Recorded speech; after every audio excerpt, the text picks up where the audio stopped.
समाचार अब तक, सत्य का साहस। 500 वर्षाच्या प्रदीर्घ संघर्षानंतर अयोध्येमध्ये मर्यादा पुरुषोत्तम भगवान श्रीराम यांचे भव्य मंदिर निर्माण केले जात आहे। या आनंद पर्वाचे औचित्य साधत हिंदू रक्षा समिती नागपूरच्या वतीनं शनिवार 20 जानेवारी रोजी सायंकाळी 6 वाजता महाल येथील बळकट चौकात राम उत्सवाचे आयोजन करण्यात आले। कार्यक्रमास विशेष रूपानं उपस्थित राहणारे आणि स्वतः कारसेवक राहिलेले भाजपचे ज्येष्ठ नेते केंद्रीय मंत्री नितीन गडकरी आणि उपमुख्यमंत्री देवेंद्र फडणवीस या प्रसंगी कारसेवकांचे दिव्य अनुभव कथन करणार आहेत। यावेळी सुप्रसिद्ध गायक हंसराज रघुवंशी यांच्या सुमधुर गायनाचे आयोजन करण्यात आले आहे। हरिभक्त पारायण ज्येष्ठ भागवतकार श्रीराम पंत जोशी, इतवारी भाग संघचालक संजय शिरपूरकर, मोहिते भाग संघचालक रमेश पासारिखा, हिंदू रक्षा समितीचे अध्यक्ष सुनील काबरा यांच्या प्रमुख उपस्थितीत हा सोहळा संपन्न होत आहे। नागपूरमधील सर्व रामभक्तांनी या सोहळ्यात सहभागी व्हावे, सोहळ्याचा आनंद वाढवावा आणि एकात्मतेचे दर्शन घडवावे असे आवाहन हिंदू रक्षा समितीच्या वतीनं सुनील काबरा यांनी केलंय।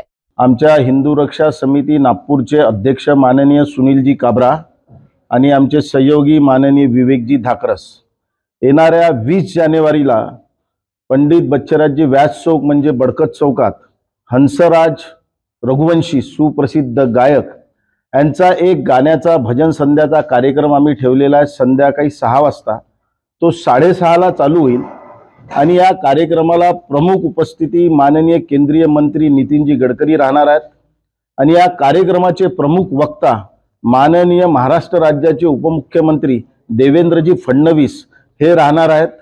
या कार्यक्रमाचं औचित्य फक्त एक आहे की येणाऱ्या 22 तारखेला सर्व जगभर प्रभू रामचंद्राची अयोध्येला प्राणप्रतिष्ठा होते आहे।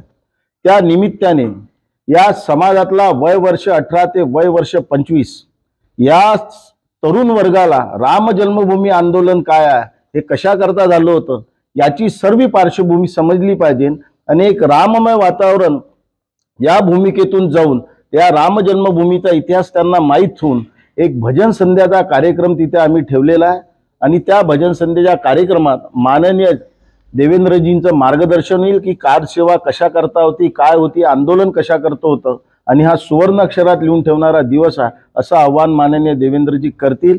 आम्ही हिंदू रक्षा समितीतर्फे सर्व हिंदू समाजाला आव्हान करतो की त्यांनी 20, 21, 22 असं 3 दिवस संध्याकाळी दीपोत्सव करावा, आपल्या घरी किमान 5 दीप जाळावे आणि 22 तारखेला दुपारी 11 ते 1 आपल्या घराजवळच्या मंदिरात त्यांनी जावं, तिथे आरती करावी, महाप्रसाद करावा, श्रीराम जय राम जय जय रामचा जाप करावा, मारुती स्तोत्र म्हणावं, रामरक्षा म्हणावी, हनुमान चालीसा म्हणावी आणि एक चांगला आनंद उत्सव सर्व हिंदू समाजाने आनंदात करावा असं आव्हान हिंदू रक्षा समिती करते।